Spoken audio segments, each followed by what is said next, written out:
क्या आपने कभी सोचा है कि अगर आपके देश पे कब्ज़ा हो जाए और आपको फिर ये कहा जाए कि आज से आप अपनी भाषा को नहीं सीख सकते हैं, ना ही लिख सकते हैं और ना ही उसमें कुछ सिखा सकते हैं, तो आपको कैसा लगेगा?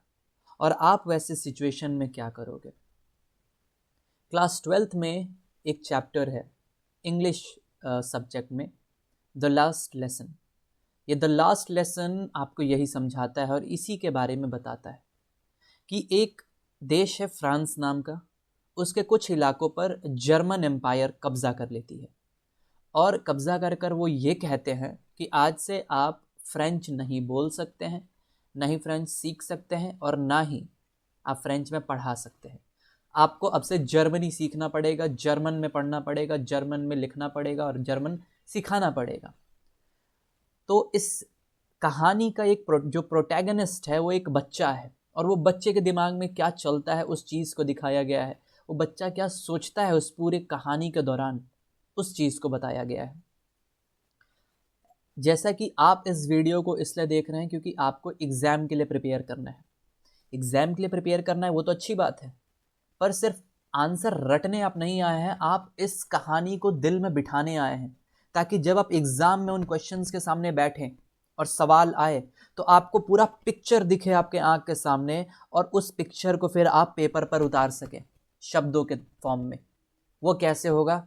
इमेजिन करके होगा। वो कैसे होगा? सोच कर होगा। जब हम इस पूरे सिचुएशन को सोचेंगे, इमेजिन करेंगे, तब होगा। चैप्टर का नाम है द लास्ट लेसन, आखिरी अभ्यास या आखिरी अध्याय। ठीक है, इसके जो ऑथर है, जो कि बहुत इंपॉर्टेंट है, एग्जाम्स में पूछा जाता है कि ऑथर का नाम क्या है उस चैप्टर का। तो द लास्ट लेसन चैप्टर के ऑथर का नाम है अल्फोंसे डॉडेट। याद रखना, ALPHONSE, अल्फोंसे डॉडेट। ये जो पूरा कहानी है, जैसा कि मैंने आपको बताया, ये एक वॉर पे बेस्ड है, फ्रैंको प्रूशियन वॉर। ये कब हुआ था? 1870 से 1871 के बीच में, जिसमें ये जो प्रूशियन है ना, ये बेसिकली एक एम्पायर था जिसमें जो मेन कंट्री था वो जर्मनी था। जर्मनी ने बाकी के अपने आसपास के रीजन्स पर भी कब्जा कर लिया था और उस पूरे रीजन को कहा जाता था प्रूशियन। तो प्रूशियन रीजन ने फ्रांस के कुछ रीजन को भी कब्जा कर लिया था और फ्रांस को हरा दिया था। तो उसी दौरान का ये कहानी है। बैकग्राउंड ये है कि दो फ्रेंच डिस्ट्रिक्ट्स हैं, अल्सेस और लोरेन। क्या? अल्सेस और लोरेन, जिनको कब्जा कर लिया गया है प्रूशियन आर्मी द्वारा। ठीक है। The impact of war on education and the importance of linguistic identity. इस पूरे के पूरे कहानी में यही बताया गया है कि वॉर का इम्पैक्ट क्या होता है एजुकेशन पे, कल्चर पे, आपके पूरे एवरीडे लाइफ पे, और लिंग्विस्टिक आइडेंटिटी का कितना इंपॉर्टेंट है। सरल शब्दों में लिंग्विस्टिक आइडेंटिटी होता क्या है? देखिए, जो भाषा होता है ना, वो कोई आम चीज़ नहीं होता है। भाषा में आपके इमोशंस जुड़े होते हैं, क्योंकि आपने अभी तक जो भी इमेजिन करा है, जो भी आपने कहा है, सुना है, देखा है, अपने दिल के बातों को रखा है, वो आपने अपनी मातृभाषा में रखा है। तो उससे आपका एक लगाव होता है, आपका एक इमोशंस जुड़ा होता है और वो भाषा आपका आइडेंटिटी होता है। उसके बिना आप बहुत हद तक कुछ नहीं हो जाते। जैसे हमारे लिए हिंदी है, अगर हमें कहा जाए कि आज से आप हिंदी नहीं बोल सकते, तो आप फिर बहुत हद तक अपने आप में टूट जाएंगे कि अब फिर बहुत मुश्किल होगा आपके लिए जीना। क्यों? क्योंकि हिंदी में आपने कितने पल जिए हैं, हिंदी में आपने कितने पलों को एक्सपीरियंस करा है, वो आपका एक हिस्सा है। तो इस चीज़ को दिखाया गया है, इंपॉर्टेंस ऑफ लिंग्विस्टिक आइडेंटिटी। इसमें हमें एक और चीज़ पर बात करना है जिसको कहते हैं लिंग्विस्टिक शॉविनिज्म। लिंग्विस्टिक शॉविनिज्म, इस टर्म को हम आगे डिस्कस करेंगे। तो आशा करता हूं आपको समझ में आ रहा है कि ये जो पूरा कहानी है, इसका बैकग्राउंड क्या है, इसका सेंट्रल थीम क्या है। एक वॉर हुआ जिसमें फ्रांस और बिगर जर्मन एम्पायर है, जिसमें जर्मन एम्पायर फ्रांस पर कब्जा कर लेता है, उसके दो डिस्ट्रिक्ट पे, अल्सेस पे और लोरेन पे। और ये जो पूरा वॉर हुआ है, ये 1870 टू 1871 के बीच में हुआ है, जिसमें फ्रांस हार जाता है। और ऑथर का नाम है अल्फोंसे डॉडेट। अल्फोंसे डॉडेट, याद रखना। Now let's go ahead. इसमें जो सबसे इंपॉर्टेंट चीज़ है जो मैं आपको दिखाना चाहता हूँ वो ये है, ये मैप देखो आप। इस मैप में आपको समझ में आएगा कि कौन से एरिया पे फ्रांस के कब्जा हुआ है। ये है फ्रांस, फ्रांस का आप ये एरिया देखो, लोरेन और अल्सेस, आपको दिख रहा है ये अल्सेस और लोरेन। इस एरिया पे कब्जा कर लिया है जर्मनी वालों ने या फिर प्रूशिया वालों ने। ये है प्रूशिया, ये पूरा इलाका जो आपको दिख रहा है ये प्रूशिया का इलाका है, जिसमें जर्मन जो कंट्री है उस कंट्री ने पोलैंड के कुछ इलाकों को कब्जा कर लिया है, ऑस्ट्रिया के कुछ इलाकों को कब्जा कर लिया है, रशिया के कुछ इलाकों को कब्जा कर लिया है, डेनमार्क के कुछ इलाकों को कब्जा कर लिया है और एक बड़ा एम्पायर बना जिसका नाम है प्रूशिया। ओके, तो अब आप इमेजिन कर पा रहे होगे कि फ्रांस का इलाका और फ्रांस के कुछ एरियाज हैं लोरेन और एल्सेस पे भी कब्जा कर लिया गया है। Now go let's go ahead. The protagonist little France, ये है वो लड़का फ्रांस, एक छोटा प्यारा बच्चा जो स्कूल जाया करता था, जिसको पढ़ने में उतना मन नहीं लग रहा था, पर उसे अचानक से एक बहुत बड़ा शॉक मिलता है।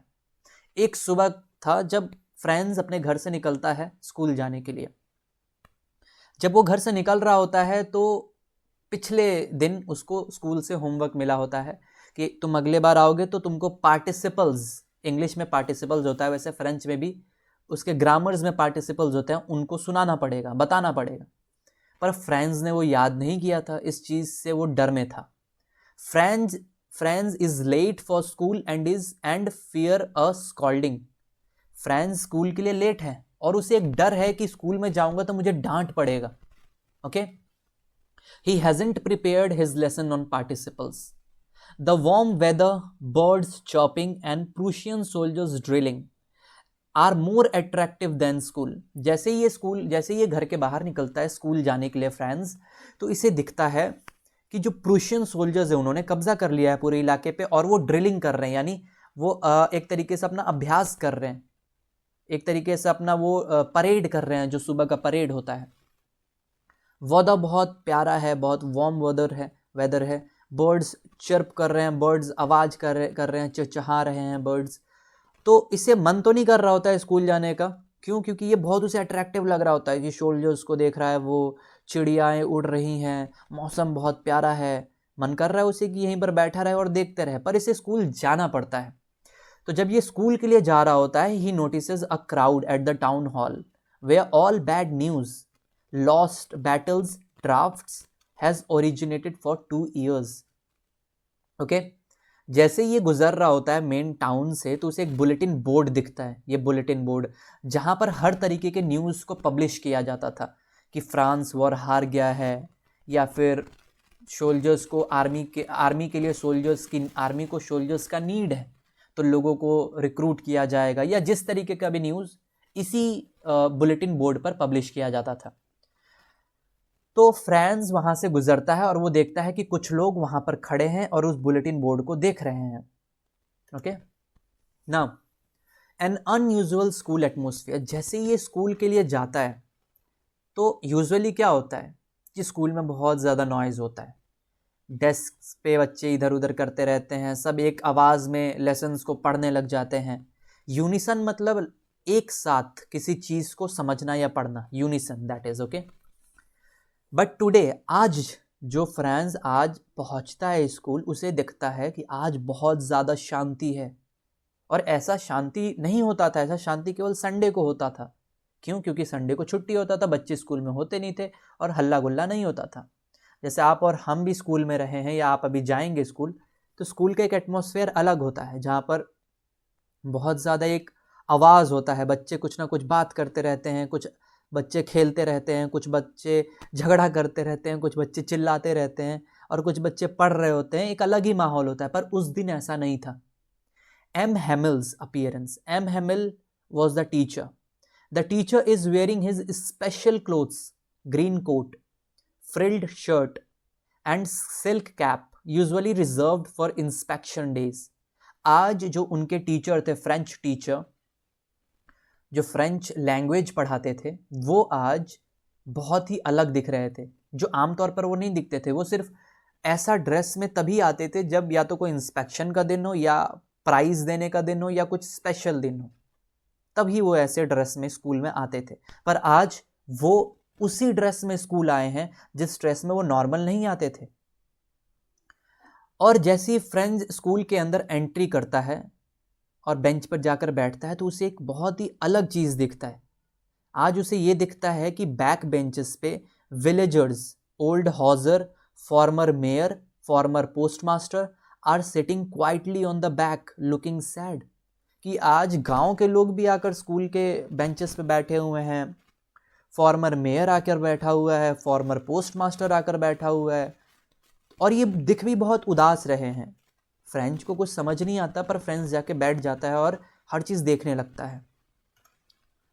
So the shocking announcement. अभी फ्रेंड्स को अचानक से चीज़ें पता चलती हैं। The order from Berlin, only German will be taught in schools of Alsace and लोरेन।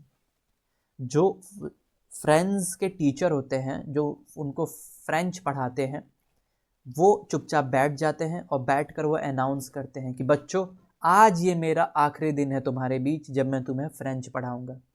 कल से यहाँ पर फ्रेंच पढ़ाने पे बैन लग जाएगा और यहाँ पे केवल जर्मन पढ़ाया जाएगा। और ये आदेश बर्लिन से आया है कि अल्सेस के और लोरेन के स्कूलों में अब जर्मन पढ़ाया जाएगा। So this is my last lesson to you guys. M Hamel announces that this is his last French class. Okay? Friends reaction. यहाँ पे फ्रेंड्स का एक अलग ही टाइप का रिएक्शन होता है। Sudden regret for wasting time, bird nesting and sliding on the Saar. Saar was a river. His books once a burden now feels like old friends. अचानक से फ्रेंड्स का जो रिएक्शन है ना इन चीज़ों के प्रति, बहुत ही ज़्यादा इमोशनल हो जाता है। अभी तक वो पढ़ने में बहुत इंटरेस्ट नहीं लिया करता था, वो टाइम वेस्ट करता था, वो चिड़ियाओं के घोंसलों में अंडे खोजने चला जाता था, वो नदी किनारे फिसलने चला जाता था, नहाने चला जाता था। उसको अपनी किताबें, अपने बैग बहुत भारी लगा करते थे। पर जैसे ही उसने ये न्यूज़ सुना कि आज से बस ये आखिरी लेसन है फ्रेंच का और आज के बाद से हम फ्रेंच ना पढ़ पाएंगे ना सिखा पाएंगे, तो जो लिटिल फ्रेंच है, वो जो बच्चा है, उसको एक इमोशन फील होने लगा। उसको ये फील होने लगा कि ये सब तो मेरे दोस्त हैं, ये जो फ्रेंच क्लास है या ये फ्रेंच लैंग्वेज है, ये जो किताबें हैं फ्रेंच की, इन्हें मैं नहीं छोड़ सकता, ये मेरे दोस्त हैं। एक इमोशनल अटैचमेंट उसे दिखने लगा अपने और उन किताबों के बीच में। नाउ आगे, एम हेमिल्स रिफ्लेक्शन ऑन एजुकेशन। यहां पर चालू होता है blame game. Students postponing learning until tomorrow. Students को ये लगने लगा कि आज तक मैं चीज़ों को टालता रहा कि कल पढ़ लेंगे, कल पढ़ लेंगे, और अब देखो आज हमारे पास अब समय नहीं है कि हम कल पढ़ पाएंगे। क्यों? क्योंकि कल से फ्रेंच बैन है, कल से हमें जर्मन पढ़ना पड़ेगा। पेरेंट्स अपने बच्चों को काम पे भेज दिया करते थे कि जाओ काम करो, पैसे कमा के लाओ। तो ये सारी चीज़ें टीचर बता रहा है स्टूडेंट्स को कि हम अपने भाषा के प्रति कितने इग्नोरेंट थे, कितने इंडिफरेंट थे, कितने उदासीन थे कि हमें अपने भाषा का महत्व ही नहीं पता चला। हमने कभी ध्यान से पढ़ने का कोशिश ही नहीं किया। बच्चे कल पे टालते रहे, पेरेंट्स उनको काम करने के लिए भेजते रहे, और मैं टीचर, मैं फ्रेंच का टीचर हूँ, और मैंने क्या किया? मैंने बच्चों को फ्लावर और फिशिंग के लिए अपने साथ लेकर गया। मैं बच्चों को गार्डन में भेज देता था, जाओ गार्डन में जाके पानी छिड़को। मैं बच्चों को ये बोल देता था कि आज तुम्हारी छुट्टी है, मैं जा रहा हूँ फिशिंग करने। तो टीचर को भी रिग्रेट हो रहा है, पेरेंट्स को भी रिग्रेट हो रहा है, स्टूडेंट्स को भी रिग्रेट हो रहा है। क्यों? क्योंकि अब वो चीज उनके हाथ से निकल रहा है जो उनका था। Linguistic identity. M Hamel's calls French the most beautiful, clearest and most logical language in the world. जैसा कि फ्रेंच उनका अपना भाषा था, तो जो चीज़ अपना होता है वो इंसान को अपना फील होता है, वो इंसान को बेस्ट लगता है, वो इंसान को सबसे खूबसूरत लगता है, भले वो हो ना, पर वो लगता है। जैसे कि हर माँ को अपना बच्चा सबसे प्यारा लगता है और सबसे सुंदर लगता है, सबसे महान लगता है, सबसे बुद्धिमान लगता है, हर माँ को लगता है। क्यों? क्योंकि उस माँ को अपने बच्चे के प्रति नेक्स्ट लेवल का एक इमोशन है, एक अटैचमेंट है। और जो एम हैमिल हैं, जो सर हैं इनके, जो फ्रेंच टीचर हैं, वो ये चीज़ कहते हैं पूरे क्लास को कि language is the key to the prison for an enslaved people. अगर तुम गुलाम हो तो तुम्हारा भाषा वो चाबी है उस गुलामी से निकलने का। क्या? तुम्हारा भाषा चाबी है उस गुलामी से निकलने का। ये मेटाफर है जो एम हैमिल पूरे क्लास को समझाते हैं। The final classroom activities. Finally M Hamel बच्चों को पढ़ाना चालू करते हैं। ग्रामर पढ़ाते हैं, राइटिंग कराते हैं, लिखवाते हैं। और ये जो आखिरी लेसन है ये फ्रेंड्स को बहुत सरप्राइजिंग लगा। क्यों? क्योंकि फ्रेंड्स को सब चीज़ बहुत इजीली समझ में आ रही थी आज के दिन। जो चीज़ें आज से पहले फ्रेंड्स को कभी समझ नहीं आया था, आज वो फ्रेंड्स को बहुत इजीली समझ में आ रहा था। फ्रेंड्स को लग रहा था यार ये सब चीज़ें पहले क्यों नहीं समझ पाया मैं, आज मुझे क्यों समझ में आ रहा है। और एम हैमिल भी बहुत पेशेंस के साथ पढ़ा रहे थे, जो उन्होंने पहले कभी नहीं किया था। पहले वो इतने पेशेंट होकर नहीं पढ़ा पाते थे, उनको गुस्सा आ जाता था। वो हाथ में एक छड़ी रखते थे बच्चों को डराने के लिए, मारने के लिए, और वो बहुत चिड़चिड़े किस्म के इंसान थे। पर आज वो बहुत पेशेंस से बैठे हुए थे। आज वो बच्चों को बहुत पेशेंस से फ्रेंच पढ़ा रहे थे और बच्चों को भी बहुत ही ज़्यादा फ्रेंच ईजी लग रहा था और समझ में आ रहा था। क्यों? क्योंकि बच्चे भी आज इमोशनल थे और बहुत इंटेंशनली पढ़ रहे थे, अटेंटिव थे। और टीचर का भी आज आखिरी दिन था तो उसको लग रहा था कि आज मैं अपना सब दे देता हूं बच्चों को, तो वो बहुत पेशेंस के साथ सब चीज़ पढ़ा रहे थे। पूरे क्लासरूम में एक रिटन नोट भी फैला हुआ था, लाइक अ फ्लैग कॉपी था। वो पेजेस थे जिस पे लिखा हुआ था फ्रांस अल्सेस, फ्रांस अल्सेस, इस तरीके से लिखा हुआ था और पूरे क्लासरूम में फैला हुआ था। The passage of time. M Hamel looks at every object in the room, trying to fix it in his mind after 40 years of service। जो एम हैमिल हैं, जो उस स्कूल में, उस क्लासरूम में पिछले 40 साल से पढ़ा रहे थे, आज वो इतने इमोशनल थे कि वो हर चीज़ों को अपने आँख में, अपने दिमाग में कैद कर लेना चाहते थे। क्यों? क्योंकि कल से वो यहाँ नहीं रहेंगे, कल से वो देश छोड़ के चले जाएंगे। तो एम हैमिल अपनी कुर्सी पर बैठकर बच्चों को देख रहे थे, बाहर अपने गार्डन को देख रहे थे, बच्चों को लिखते हुए देख रहे थे, अपने बोर्ड को देख रहे थे, अपने आसपास की चीज़ों को अपने दिमाग में बिठाने का कोशिश कर रहे थे। Okay, so the emotional conclusion, last का पार्ट चल रहा है। चर्च क्लॉक का आवाज़ आता है जिस पे 12 बज गए होते हैं और प्रूशियन जो सोल्जर्स हैं वो स्कूल के तरफ आने लग जाते हैं और उनका आवाज़ आने लग जाता है, उनके चलने का आवाज़, उनके ड्रिलिंग का आवाज़, उनके पैरों का आवाज़। तो फाइनली एम हैमिल खड़े होते हैं और वो कुछ बोलना चाहते थे पर उनके गले से आवाज़ निकला नहीं। M Hamel is too choked with emotions to speak. M Hamel के गले से आवाज़ निकला नहीं क्योंकि वो बहुत ज़्यादा इमोशन में डूब गए थे, वो बहुत ज़्यादा इमोशनल हो गए थे। क्यों? क्योंकि अब उनको जाना था, क्योंकि सोल्जर्स आ चुके थे। वो बोल तो नहीं पाए पर वो मुड़े और मुड़कर उन्होंने ब्लैक बोर्ड पे लिखा वाइव लव फ्रांस, यानी long live France, as large as he can as he wrote it as large as he can on the blackboard। जितना बड़ा हो सकता था उतना बड़ा इन्होंने लिखा vive la France, long live France. और वो धीरे से कहते हैं without a word he gestures, school is dismissed, you may go. और वो कहते हैं बच्चों स्कूल खत्म हो गया, आप अपने घर जा सकते हो। सो this is the full story, जहां पर एक दूसरा देश एक दूसरे देश पर कब्जा कर लेता है और वहां के भाषा को खत्म करने में लग जाता है और अपना भाषा थोप देता है। और वहां के लोगों का इमोशन, वहां के टीचर्स का इमोशन, इस चीज को दिखाया गया है। कैरेक्टर कौन कौन से हैं आप समझो। एम हैमिल है जो फ्रेंच टीचर है, लिटिल फ्रांस है जो वहां पर स्टूडेंट है।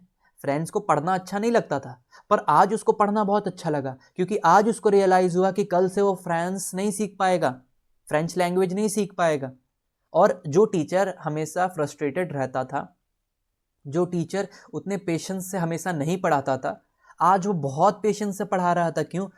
क्योंकि उसको लग रहा था मैं कल से नहीं पढ़ा पाऊंगा। और कल से मुझे देश छोड़कर जाना पड़ेगा। So this is the whole story. Okay, now we are going to discuss some questions which are very important for your examination. Okay, और ये जो सवाल हैं ये एनसीईआरटी से उठाए गए हैं, आपके एनसीईआरटी बुक से। Question number 1, the people in this story suddenly realise how precious their language is to them. What shows you this? Why does this happen? Question कहता है कि अचानक से लोगों को ये लगने लगा कि उनका भाषा उनके लिए कितना जरूरी है। अचानक से, याद रखना। और सवाल यह है कि ये आपको क्या दिखाता है और ऐसा क्यों हुआ। आप सोचो, हमारे लाइफ में क्या ऐसा नहीं होता कि जो चीज़ें हमारे पास होती हैं वो हमारे लिए उतना इम्पोर्टेंस नहीं रखती, और हम हमेशा उस दौड़ में होते हैं कि हमारे पास वो हो जो हमारे पास नहीं है। हमारा दिमाग कभी उन चीज़ों को नहीं देख पाता जो हमारे साथ है, जो हमें आज दे रहा है कुछ, या जो हमारे साथ इन चीज़ों को इजी बना रहा है। कभी हम उन चीज़ों पे ध्यान नहीं देते, और हमेशा उन चीज़ों पे ध्यान देते हैं जो किसी और के पास होता है, या जो मेरे पास नहीं होता, या जो मुझे पाना होता है। हमारा दिमाग हमेशा उसी चीज़ पर होता है। तो हम कभी एक ग्रैटिट्यूड से भर नहीं पाते उन चीज़ों के प्रति जो हमारा अपना होता है, जो अभी हमारे साथ होता है। ये हमारे रिलेशनशिप्स में भी होता है कि जब तक कोई इंसान हमारे साथ है हम उसका वैल्यू नहीं कर पाते, पर जैसे ही वो हमसे दूर चला जाता है हमें उसकी याद आने लग जाती है, हम उसके लिए तड़पने लग जाते हैं, हम उसके लिए रोने लग जाते हैं। सेम यही चीज़ हुआ। हमें किसी भी चीज़ का वैल्यू तब समझ में आता है ना जब वो हमसे दूर चला जाता है। तब हमें रियलाइज होता है कि मेरे साथ क्या था। तब हमें उसका इंपॉर्टेंस, उसका वैल्यू अपने लाइफ में समझ में आता है। सेम लोगों को तब तक रियलाइज नहीं हुआ कि उनका जो फ्रेंच लैंग्वेज है वो उनके लिए कितना ज़रूरी है। उनको पढ़ते हैं, उसको प्रोपोगेट करते हैं, उसमें चीज़ें प्रेजेंट करते हैं, ये उनको कभी समझ नहीं आया। पर जिस दिन उनको पता चला कि आज से पूरे देश में जर्मन लैंग्वेज पढ़ाई जाएगी कल से, और जर्मन्स का कब्जा हो चुका है, आप फ्रेंच नहीं बोल सकते, फ्रेंच नहीं पढ़ सकते, फ्रेंच में नहीं सिखा सकते, तब उनको लगता है कि ये फ्रेंच भाषा उनका अपना था जो उनसे छीना जा रहा है। ये उनको तब रियलाइज होता है जब चीज़ें हाथ से चली जाती हैं। तो ये हमें यही दिखाता है कि हम लोग ना बहुत ज़्यादा अनकॉन्शियस होकर लाइफ जीते हैं। हम कभी नहीं समझ पाते अपने चीज़ों का महत्व। क्यों? क्योंकि हम कभी उसे ध्यान से ना देखते हैं, ना उसके बारे में सोचते हैं। Now second question, France thinks will they make them sing in German even the pigeons? What could this mean? जैसे कि कहानी में क्या होता है, जब फ्रेंच को पता चल जाता है कि कल से हमें जर्मन सिखाया जाएगा, फ्रेंच हम नहीं बोल सकते, फ्रेंच ना हम सीख सकते, तो खिड़की के आसपास पिजन्स होती हैं जो आकर बैठ जाती हैं और वो अपना आवाज़ निकालने लगती हैं। तो जो लिटिल फ्रेंच होता है, जो छोटा बच्चा होता है, वो सोचता है क्या जर्मन सैनिक या जर्मन्स इन पक्षियों को भी जर्मन में कहने के लिए बोलेंगे, जर्मन में गाने के लिए बोलेंगे? ये सवाल उठता है फ्रेंच के दिमाग में। तो सवाल पूछता है ये क्वेश्चन कि इसका मतलब क्या हो सकता है।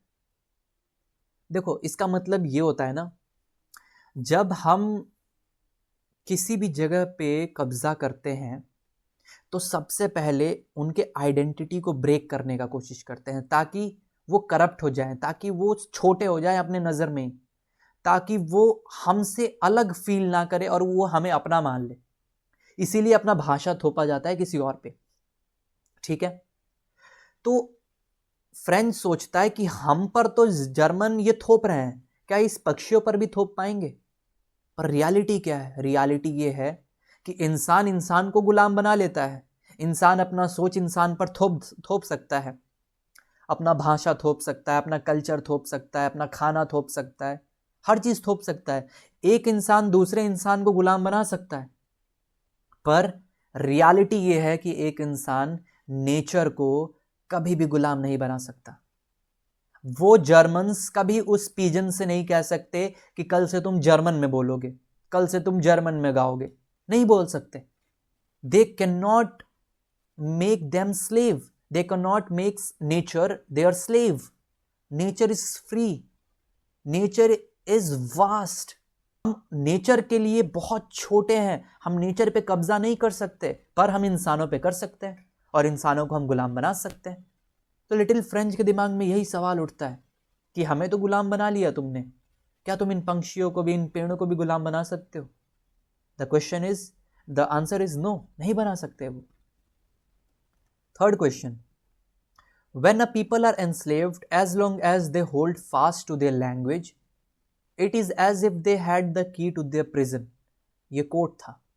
Can you think of examples in history where a conquered people had their language taken away from them or had a language imposed on them?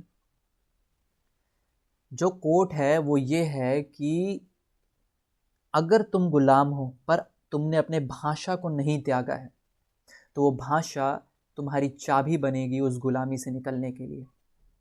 यही एम हैमिल ने कहा था अपने स्टूडेंट्स को। तो इतिहास में कोई एग्जाम्पल्स हैं? बहुत सारे एग्जाम्पल्स हैं। जैसे अंग्रेज़ों ने भारत पर कब्जा किया, और भारत पर कब्जा करते हुए उन्होंने क्या किया? 1835 में मैक्यूले मिनट्स आता है, यानी मैक्यूले जो अधिकारी था अंग्रेज का, वो पूरे भारत में इंग्लिश एजुकेशन प्रोपोगेट करना चालू कर देता है। यानी एडमिनिस्ट्रेटिव पर्पस के लिए या जितने भी सरकारी काम होंगे, कोर्ट्स हो गया, ब्यूरोक्रेसी हो गया, या और भी जितने सारे चीज़, जहाँ पर जॉब्स हैं, जहाँ पर पैसे हैं, वहाँ इंग्लिश इम्प्लीमेंट कर दिया, वहाँ इंग्लिश कंपलसरी कर दिया। इससे क्या हुआ? इससे ये हुआ कि जो हिंदी बोलने वाले थे या जो रीजनल लैंग्वेज बोलने वाले लोग थे, अब वो पैसा कमा ही नहीं सकते, वो सरकार में जा नहीं सकते, because they don't know English. जिनको इंग्लिश आएगा वही सरकार में जा पाएगा, जिसको इंग्लिश आएगा वो उनसे कम्युनिकेट कर पाएगा अंग्रेजों के साथ। तो सबसे पहले ना, जो कंट्री किसी पे कब्जा करती है वो वहाँ के भाषा को चेंज कर देती है, ताकि एक डिफरेंस आ जाए, क्लास डिफरेंस आ जाए। क्योंकि देखो, पूरा जो वहाँ का पॉपुलेशन है वो फॉरेन लैंग्वेज नहीं सीख सकता इतना इजीली, क्योंकि बचपन से हम कोई और भाषा बोल रहे हैं। अचानक से कोई भाषा हमारे देश पर एकदम इम्प्लीमेंट हो जाएगा, एकदम कंपलसरी हो जाएगा, तो जो लोग प्रिविलेज्ड है वो तो सीख जाएंगे, पर जो अनप्रिविलेज्ड लोग हैं वो कभी नहीं सीख पाएंगे, और एक क्लास डिफरेंस पैदा हो जाएगा। कोई इलीट हो जाएगा और कोई नॉर्मल लोग हो जाएंगे। जिसको इंग्लिश आ रहा है वो इलीट हो गए, जिसको इंग्लिश नहीं आ रहा वो नॉर्मल लोग हो गए। तो एक डिफरेंस पैदा हो गया। और अंग्रेज यही चाहते थे कि भारत के लोग ये फील करें कि अंग्रेज उनसे बड़े हैं, उनको कुछ सीखना पड़ेगा अंग्रेजों के साथ हाथ मिलाने के लिए। So basically they want to capture your identity. तो उन्होंने पूरे भारत में इंग्लिश इंप्लीमेंट कर दिया, ताकि जहां भी पैसा कमाने का जरिया हो, लोगों को इंग्लिश सीखना ही पड़े और कोई ऑप्शन ना हो। दूसरा, आयरलैंड। अंग्रेजों ने जो इंग्लिश थे, उन्होंने आयरलैंड पे कब्जा करा। आयरलैंड पे कब्जा करके उन्होंने क्या करा? आयरलैंड का अपना जो मदर टंग था, जो रीजनल लैंग्वेज था, उसको एबॉलिश कर दिया और इंग्लिश पूरा एडमिनिस्ट्रेटिव लैंग्वेज बना दिया। So there are many example, जैसे कि नेटिव अमेरिकन्स, जब अंग्रेज उठकर अमेरिका गए, वहाँ पे इंडिजिनस पीपल रहा करते थे, नेटिव अमेरिकन्स रहा करते थे पहले से। उन पर जाकर इन्होंने अंग्रेजी थोप दिया कि आज से तुम अंग्रेजी पढ़ोगे। जैसा कि आप देख सकते हो, से दिस बच्चों को कैसे स्पीक इंग्लिश अंग्रेजी पढ़ाया जा रहा है, या फिर सोल्जर्स किस तरीके से अपना भाषा बच्चों को पढ़ाने लग जा रहे हैं। क्यों? क्योंकि बच्चे अपना आइडेंटिटी भूल जाएं, बच्चे भूल जाएं कि उनका हिस्ट्री क्या था। क्योंकि आपका हिस्ट्री आपके लैंग्वेज में है, आप अपने कल्चर से अपने लैंग्वेज के थ्रू जुड़ते हो। अगर आपने अपना भाषा छोड़ दिया, अपना लैंग्वेज छोड़ दिया, आप अपने कल्चर को भूल जाओगे, अपने हिस्ट्री को भूल जाओगे, अपने सारे एट्रोसिटीज़ को भूल जाओगे। आपको लगेगा कि जो भाषा मैं सीख रहा हूँ और जिनका ये भाषा है वो लोग महान हैं, वो लोग हमसे ऊपर हैं, और आप एक स्लेव की तरह फील करने लग जाओगे। तो वेरियस एग्जांपल्स, जैसे भारत में अंग्रेज ने करा, आयरलैंड में अंग्रेजों ने करा, नेटिव अमेरिका में जाके अंग्रेजों ने अपना इंग्लिश भाषा थोपा। ओके, सो आई होप कि आपको इन क्वेश्चंस के आंसर समझ में आ रहे होंगे। आगे मैं आपको आंसर्स लिखे हुए दे दूंगा, अभी समझो, इमेजिन करो और सोचो कि जब आप एग्जाम में बैठोगे तो किस तरीके से लिखोगे? क्या आपके दिमाग में ये आ रहा है कि अंग्रेज भारत आए और उन्होंने यहाँ के रीजनल लैंग्वेजेस को दबा दिया, इंग्लिश को एडमिनिस्ट्रेटिव लैंग्वेज बना दिया? वो आयरलैंड में गए, वहाँ पे भी उनके रीजनल लैंग्वेज को दबा दिया और इंग्लिश को वो बना दिया, एडमिनिस्ट्रेटिव लैंग्वेज बना दिया वहाँ पे। एक और एग्जांपल देता हूँ, जैसे अल्जीरिया है, अफ्रीका के अंदर अल्जीरिया में फ्रेंच पहुँचे और वहाँ पर उन्होंने फ्रेंच लैंग्वेज कंपलसरी कर दिया। वहाँ पे पहले अरेबिक लैंग्वेज चलता था, पर अरेबिक लैंग्वेज को उन्होंने हटा दिया और फ्रेंच लैंग्वेज लगा दिया कि आज से तुम फ्रेंच पढ़ोगे। तो ये कॉमन पैटर्न है, जब भी कोई देश दूसरे देश पे कब्जा करता है, सबसे पहले वो वहाँ के लैंग्वेज को मारता है। लैंग्वेज को इसलिए मारता है ताकि वहाँ के लोग अपने नज़र में ही गिर जाएं, वहाँ के लोग अपने इतिहास को भूल जाएं, वहाँ के लोग अपने कल्चर से टूट जाएं, वो दूसरा कल्चर अपना ले, हमारा कल्चर अपना ले और हमें अपने आप से बड़ा समझने लगे, हमें अपने आप से ज़्यादा डेवलप समझने लगे। इसलिए okay. Fourth question, what happens to a linguistic minority in a state? How do you think they can keep their language alive? For example, Punjabis in Bangalore, Tamilians in Mumbai, Kannadigas in Delhi and Gujaratis in Kolkata. मतलब अगर आप किसी स्टेट में या country में हैं और आपका भाषा माइनॉरिटी में है, तो आप उसको कैसे जिंदा रख सकते हो? ये क्वेश्चन है। तो आपको अगर अपना भाषा जिंदा रखना है ना, आप अगर माइनॉरिटी में हो तो एक चीज़ तो आप समझो, आप माइनॉरिटी में हो, आप अपने भाषा को वहाँ पर कंपलसरी नहीं कर सकते, नहीं बना सकते हो कि एडमिनिस्ट्रेशन में, स्कूलों में, कॉलेजों में आपका भाषा पढ़ाया जाए। आप ऐसा नहीं कर सकते। वहाँ माइनॉरिटी का भाषा चलेगा या वो भाषा चलेगा जो गवर्नमेंट ने डिसाइड कर रखा है। आप माइनॉरिटी में हो, वहाँ मेजॉरिटी का भाषा चलेगा। आप माइनॉरिटी में हो, आपका भाषा अगर स्कूल में नहीं चल रहा, कॉलेज में नहीं चल रहा, आम दिन के बोल चाल में नहीं चल रहा, बिजनेसेस में आपका भाषा नहीं चल रहा, तो आपका भाषा तो खत्म हो जाएगा ना। अगला जनरेशन आएगा, वो बोलेगा ही नहीं, वो पढ़ेगा ही नहीं, वो भूल जाएगा आपका भाषा। तो आप अपने भाषा को कैसे जिंदा रख सकते हो? आप अपने भाषा को अपने घर में बोल के जिंदा रख सकते हो। ये पेरेंट्स का जिम्मेदारी है कि वो अपने बच्चों को घर में अपने भाषा में बात करें। वो अपने बच्चों को बोले कि आप अपने ही लैंग्वेज के लिटरेचर्स को पढ़ो, आप अपने लैंग्वेज के मूवीज़ को देखो, आप अपने लैंग्वेज के गाने सुनो, आप अपने लैंग्वेज में स्टडी करो। और ऐसा आपको कल्चर बनाना चाहिए, ऐसा आपको सोसाइटी बनाना चाहिए जहाँ पे आपके भाषा के बहुत सारे किताबें हों, एक लाइब्रेरी हो, ताकि बच्चे वहाँ जाके पढ़ सके और आपको उन्हें उस तरफ ले जाना होगा, क्योंकि बच्चे खुद नहीं कर सकते। जैसे क्या होता है, फर्स्ट जनरेशन, आप बोल रहे हो अपना भाषा, पर आपके बच्चे नहीं बोलेंगे आपका भाषा, उनको बस थोड़ा थोड़ा समझ में आएगा आपका भाषा। क्यों? क्योंकि आपका भाषा पढ़ाया नहीं जा रहा। उनके बच्चे तो भूल ही जाएंगे कि आपका कोई भाषा था। क्यों? क्योंकि ना तो पढ़ाया जा रहा है, ना उनके पापा आपके भाषा को जानते हैं। तो जो थर्ड जनरेशन होगा वो भाषा भूल ही जाएगा, तो ओवर द जनरेशन एक भाषा ही खत्म हो जाएगा, एक लैंग्वेज ही इरेडिकेट हो जाएगा, वो गायब ही हो जाएगा। क्यों? क्योंकि आप नहीं बोलते, आप बोलोगे नहीं, आप पढ़ोगे नहीं, आप उसको सिखाओगे नहीं, तो आपका भाषा गायब हो जाएगा। तो एक ही तरीका है, आप लड़ झगड़ नहीं सकते मेजॉरिटी से, और ना ही आपको लड़ना झगड़ना चाहिए, पर आप क्या कर सकते हो, अपने घर में उस भाषा को बोल सकते हो, अपने बच्चों को बोल सकते हो कि हम घर में अपना ही भाषा से बात करेंगे। और आप अपने भाषा का लिटरेचर फैला सकते हो, आप अपने भाषा में मूवी बना सकते हो, आप अपने भाषा में म्यूज़िक प्रोपोगेट कर सकते हो। भाषा को फैलाने का सबसे अच्छा तरीका होता है मूवी, म्यूज़िक और लिटरेचर। मूवी, म्यूज़िक और लिटरेचर आपके भाषा को कहीं भी फैला सकता है, अगर उस मूवी में, उस म्यूज़िक में और उस लिटरेचर में दम होगा तो। ज़बरदस्ती जो लोग भाषा फैलाते हैं, जैसे महाराष्ट्र में आप देख रहे हो, मराठी को ज़बरदस्ती बोल रहे हैं कि आपको मराठी बोलना पड़ेगा, इससे लोगों को मराठी के प्रति प्रेम नहीं आएगा, इससे लोगों को मराठी के प्रति नफरत आएगा और लोग नहीं सीखना चाहेंगे मराठी। आप मार के उनको भगा दोगे, पर आपका भाषा नहीं सीखेंगे दूसरे लोग। दूसरे लोग आपके भाषा को कब सीखेंगे? जब आपके भाषा में बात होगा, जब आप अपने भाषा को एक प्रेम का जरिया बनाओगे, तब वो लोग सीखना चाहेंगे। और आप क्या कर सकते हो कि आप अगर एक ऐसे जगह पे हो जहाँ पे मेजॉरिटी भाषा कोई दूसरा है और आपका माइनॉरिटी भाषा है, तो आप मेजॉरिटी का भी भाषा सीखो और उनसे उनके भाषा में बात करने का कोशिश करो। अगर आप ऐसा करोगे तो वो भी आपके भाषा को सीखना चाहेंगे और हो सकता है आपके भाषा में बात करना चाहेंगे आपसे। क्योंकि नफरत को नफरत से नहीं काटा जा सकता।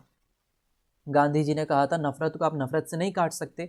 अगर आपको नफरत को मिटाना है तो आपको प्रेम जिंदा करना पड़ेगा। तो आप उनके भाषा को सीखो, इससे क्या होगा, उनको अच्छा लगेगा, तो वो भी हो सके आपके भाषा को सीखे, या वो भी प्रमोट करे कि हाँ आप भी अपने भाषा को स्कूल में पढ़ाओ या सिखाओ। पर नफरत से लड़ झगड़ के ये काम नहीं हो सकता। ओके, नाउ ये है answers. The people in the story suddenly realize how precious their language is to them. What shows you this? Why does this happens? Answer. या जब हमारे हाथ से वो चीज़ निकल जाता है हमें उसका इंपॉर्टेंस समझ में आने लग जाता है। तो आई होप आप इसको लिख पाओगे। अगर आप इसको रटना नहीं है, समझो, कहानी को समझो क्या होता है। विलेजर्स आकर बैठे रहते हैं, यूजुअली क्लास में बहुत शोर होता था पर उस दिन बहुत साइलेंट था। लोग आकर बैठे हैं और अपना रिस्पेक्ट शो कर रहे हैं फ्रेंच लैंग्वेज के प्रति, और उनको रियलाइज होता है कि आज तक उन्होंने फ्रेंच लैंग्वेज को कभी उतना इंपॉर्टेंस दिया ही नहीं जितना वो आज दे रहे हैं। क्यों? क्योंकि आज उनके हाथ से वो सब चीज़ें निकल चुकी, कल से उनको फ्रेंच पढ़ने बोलने सीखने नहीं मिलेगा, तो उनको ये रियलाइज होता है। ओके, नाउ दूसरा सेकंड क्वेश्चन। तो अब मैं इसे रीड नहीं करूँगा, आप इसे देख लो, इसका स्क्रीनशॉट ले लो और आप इसे एक बार रीड कर लो। इससे क्या होगा, आपके दिमाग में फिर से बैठ जाएगा और आप एग्जाम में लिख पाओगे। Third question, okay, fourth question, और ये उनके आंसर्स हैं। सो आगे तो अब कुछ नहीं है, ख़त्म हो गया। आई होप आपको ये जो शॉर्ट स्टोरी है ये समझ में आया होगा, और आपको समझ में आया होगा लैंग्वेज का इम्पोर्टेंस। अब आपको समझ में आया होगा लैंग्वेज का इम्पोर्टेंस, कि लैंग्वेज कोई आम चीज़ नहीं है, लैंग्वेज आपका आइडेंटिटी है। अगर आपसे लैंग्वेज छीन लिया जाए ना तो आपका एक हिस्सा छीन लिया जाएगा, आपके लाइफ का वो एक हिस्सा है, आपके इमोशन का पार्ट है। सो दैट इज़ वाई अपने लैंग्वेज को प्रिजर्व करना बहुत ज़रूरी है। आपको अपने भाषा में लिटरेचर पढ़ना चाहिए, दूसरे भाषाओं को भी सीखो, पर अपने भाषा को भूलना नहीं चाहिए, क्योंकि आपका भाषा आपके इमोशंस को एक्सप्रेस करता है। जब आप कुछ भी फील करते हैं ना और आप कुछ एक्सप्रेस करना चाहते हैं तो आप अपने भाषा में करते हैं। So that is why your language is very important. और हमारा भाषा क्या है, हमारे भारत में बहुत सारा भाषा है, हर जगह का अपना भाषा है। जैसे बिहार में भोजपुरी है, मैथिली है, मगधी है, और यूपी में आप चले जाएं तो अवधी भाषा है, और बहुत सारा भाषा है। हरियाणा का अपना अलग भाषा, पंजाब का अलग भाषा, गुजरात का अलग भाषा, कलकत्ता का बंगाली भाषा, तो साउथ के अपने अलग भाषा। तो अपना भाषा को प्रिजर्व करना बहुत ज़रूरी है। पर हाँ, दूसरे भाषा से नफरत नहीं करना है। जैसे हम हिंदी बोलते हैं, नॉर्थ में हम हिंदी बोलते हैं, तो हिंदी में हम अपने आप को बहुत अच्छे से एक्सप्रेस कर पाते हैं, पर इसका अर्थ ये नहीं है कि मैं गुजराती से नफरत करूँगा। अगर मैं गुजरात जाऊँगा तो मैं ट्राई करूँगा कि मैं गुजराती भी सीखूँ। अगर मैं बंगाल जा रहा हूँ तो मैं सोचूंगा कि, और मैं कोशिश करूँगा कि मैं बंगाली के कुछ शब्दों को जानूँ, ताकि मैं उनके भाषा में भी उनसे कभी कभी बात कर सकूँ। और ये बहुत ज़रूरी है, इससे क्या होगा, प्रेम बढ़ेगा, इससे नफरत नहीं बढ़ेगा। आप किसी स्टेट में चले जाओ और उनसे कहो कि नहीं मैं तुम्हारा भाषा सीखूंगा ही नहीं, तो उनको अच्छा नहीं लगेगा। हाँ, पर आप उनके भाषा को सीखते हो और कोशिश करते हो उनसे उस भाषा में बात करने का, थोड़ा मोड़ा ही, जैसा भी टूटा फूटा ही, उनको अच्छा लगेगा। उनको अच्छा लगेगा तो आपके भाषा को भी सीखना चाहेंगे, और आप अगर अपने भाषा को वहाँ पे प्रमोट करोगे, आपको रोकेंगे नहीं। क्यों? क्योंकि आप उनके भाषा को भी प्रमोट कर रहे हो सीख कर। तो चीज़ें प्रेम से सॉल्व हो जाती हैं, हेट से चीज़ें खराब हो जाती हैं। And language is our root, जिसको हमें भूलना नहीं चाहिए। तो आई होप यू गाइज आपको बहुत अच्छा लगा होगा। बाय।